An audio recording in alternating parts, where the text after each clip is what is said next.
propose un nouveau tutoriel sur EBP Pay bâtiment sur la saisie des congés payés. Nous allons voir comment effectivement saisir des congés payés directement dans le bulletin de paye, indiquer les compteurs si vous voulez qu'ils figurent sur le bulletin de paye, même si c'est, je dirais, la caisse des congés ensuite qui vous gère les congés payés. On va voir justement pour avoir uniquement l'absence et pas l'indemnité. Donc la première chose à faire dans la fiche salarié, c'est de bien effectivement indiquer les congés payés ou de neutraliser les congés payés si vous voulez ne pas les faire figurer directement, je dirais, sur le bulletin de paye. Alors, ici, vous voyez, quand on est donc sur l'onglet congés payés, il faut absolument cocher relève d'une caisse de congés payés. Donc, on peut aussi exclure, pourquoi pas, du calcul des provisions de congés payés. Et alors, deux possibilités. Si vous ne voulez pas que ça se calcule sur les bulletins de salaire, ici vous cocherez CP neutralisé. Comme ça, au moins, ça ne va pas s'incrémenter. Si vous voulez que malgré tout, eh bien, le salarié puisse suivre quand même au moins ses compteurs, donc dans ce cas-là, vous le laissez, je dirais, par défaut, c'est-à-dire vous le décochez. Voilà, donc ça c'est la première chose à faire. Ensuite, après, effectivement, dans le bulletin de paye, on va voir comment faire. Alors, deux possibilités, soit une reprise de compteur, si en fait vous avez repris EBP Pay en cours de route, donc vous aviez déjà la paye autre part, voilà, donc sinon effectivement si vous commencez, je dirais, votre dossier de paye en mettant en janvier 2015 et que vous allez créer vos salariés en janvier 2015 parce que c'est des nouvelles embauches, là vous n'avez rien à faire. Là c'est surtout lorsqu'on vient d'avoir EBP et que effectivement, eh bien, on doit faire, mettons, une reprise de congés payés. Donc dans ce cas-là, vous avez dans le bulletin de paye, ici, vous voyez un pavé qui s'appelle congés payés.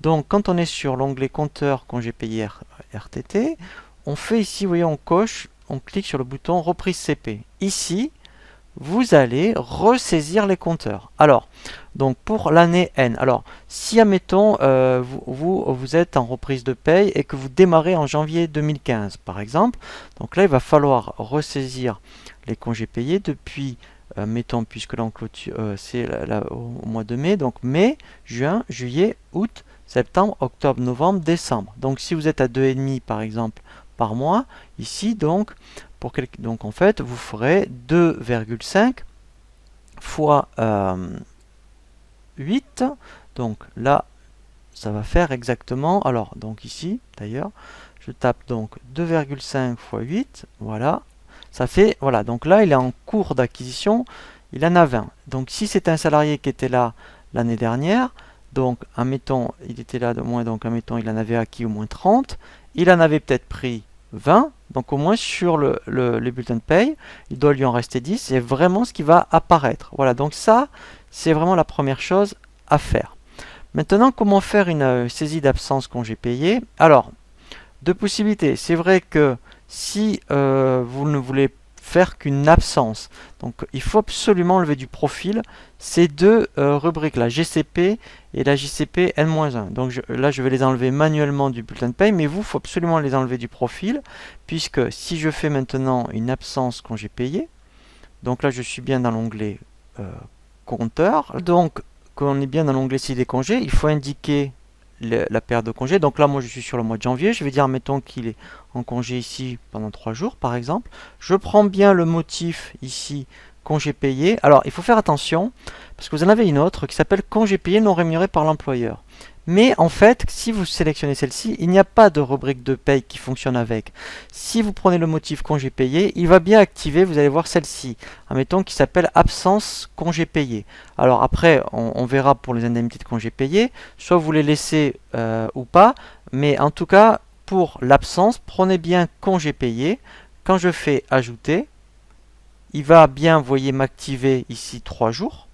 Par contre, voilà, hein, donc là on est d'accord, normalement dans le bâtiment, si vous avez après effectivement une caisse de congé, donc c'est la caisse de congé qui va payer après l'indemnité aux salariés, donc là vous enlevez, alors là je l'enlève du bulletin, mais on est d'accord, il faut l'enlever dans le profil, c'est beaucoup mieux. Comme ça, vous ne l'aurez plus quand vous ferez les payes. Voilà.